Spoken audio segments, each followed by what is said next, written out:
Vous en avez marre de rester des heures sur votre spot de pêche sans aucun résultat? Alors, après avoir regardé cette première partie consacrée à la pêche au flotteur, vous saurez enfin comment attirer les gros poissons. Bon visionnage!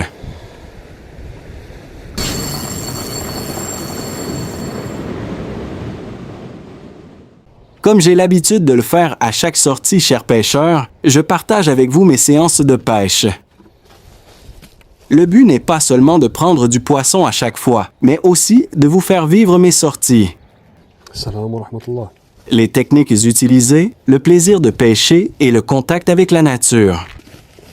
Dans cette première partie, je vais me consacrer à la pêche au flotteur.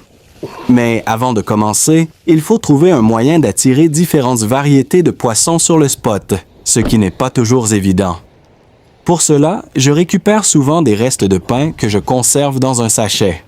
Je les fais sécher afin d'obtenir des miettes de pain sec, autrement dit, de la chapelure. À chaque sortie, je prends seulement une petite quantité dans mon bidon et je garde le reste pour les prochaines séances. Et rien n'est plus agréable que la marche vers son spot préféré. Aujourd'hui, les conditions sont vraiment magnifiques pour profiter d'une sortie de pêche. Le ciel est complètement dégagé d'un bleu net et lumineux. La mer est plutôt calme et le courant n'est pas trop fort. Exactement le genre de journée qu'un pêcheur aime retrouver au bord de l'eau. Je ne suis pas encore arrivé à mon spot de pêche. Je marche tranquillement le long de la plage avec tout mon matériel, en prenant mon temps pour profiter du paysage et du calme qui règne ce matin. Le bruit des vagues, l'air frais de la mer et cette tranquillité donnent déjà une sensation de détente avant même de commencer à pêcher. En traversant la plage, je prends une quantité raisonnable de sable directement sur place. Ensuite, je le mélange avec les miettes de pain séchées que j'ai préparées auparavant à partir de restes de pain conservés et séchés à la maison. Ce mélange peut sembler très simple, mais il est en réalité très utile pour la pêche au flotteur. Pendant le trajet, je fais une petite pause pour me reposer un moment.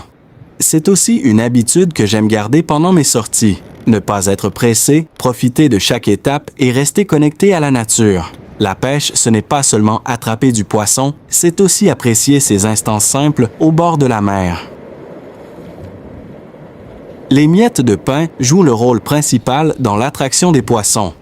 Une fois dans l'eau, elles libèrent progressivement de fines particules qui créent un nuage alimentaire autour de la zone de pêche.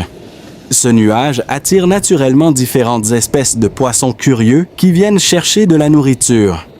Le sable, lui, apporte plusieurs avantages importants. D'abord, il permet d'alourdir le mélange afin qu'il descende correctement dans l'eau sans être immédiatement emporté par le courant ou les vagues. Ensuite, il aide à diffuser les particules plus lentement sur le fond et autour du spot, ce qui permet de maintenir les poissons actifs plus longtemps dans la zone.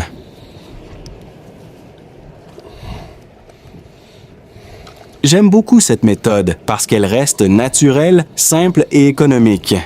Pas besoin de produits compliqués ou d'amorces industrielles coûteuses. Avec un peu de pain sec et du sable récupéré directement sur la plage, on peut déjà obtenir un mélange très efficace pour attirer le poisson. Pendant que je prépare ce mélange, je continue d'observer la mer et les conditions du jour. Chaque détail compte, la couleur de l'eau, la direction du courant, les mouvements à la surface. Tous ces éléments peuvent aider à mieux comprendre le comportement des poissons avant même d'arriver au spot. Et honnêtement, ces moments de préparation font entièrement partie du plaisir de la pêche. Avant même le premier lancer, il y a déjà cette sensation de calme, de liberté et d'excitation en imaginant ce que la session peut réserver aujourd'hui. Le mélange doit être parfaitement homogène. Il faut bien le travailler avec les mains pendant plusieurs minutes afin que les miettes de pain absorbent correctement l'humidité du sable et que l'ensemble devienne compact et équilibré.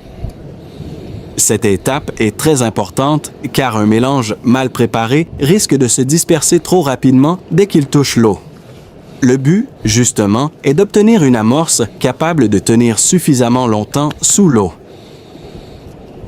Une fois le mélange bien prêt, je commence à construire plusieurs boules d'amorce avec les mains. Je fais des boules de taille moyenne, suffisamment compactes pour pouvoir être lancées précisément sur le spot sans se casser avant d'atteindre l'eau. Ensuite, je les lance une par une, doucement et avec précision, toujours au même endroit. Cette technique est très importante dans la pêche au flotteur, car elle permet de créer une véritable zone d'attraction autour du montage. Le fait de lancer les boules progressivement permet plusieurs choses. D'abord, éviter de nourrir les poissons trop rapidement.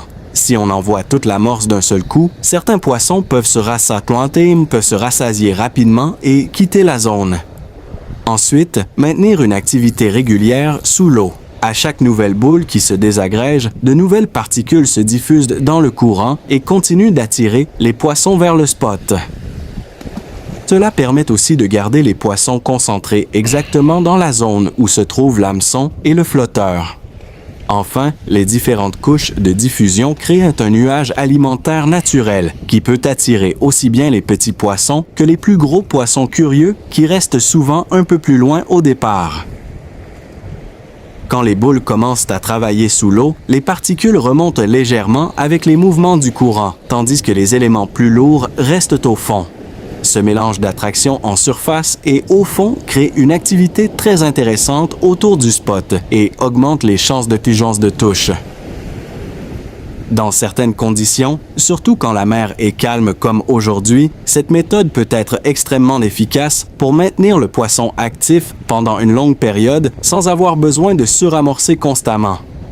Voilà les amis. On arrive à la fin de cette première partie consacrée à la préparation du spot et à l'amorçage pour la pêche au flotteur.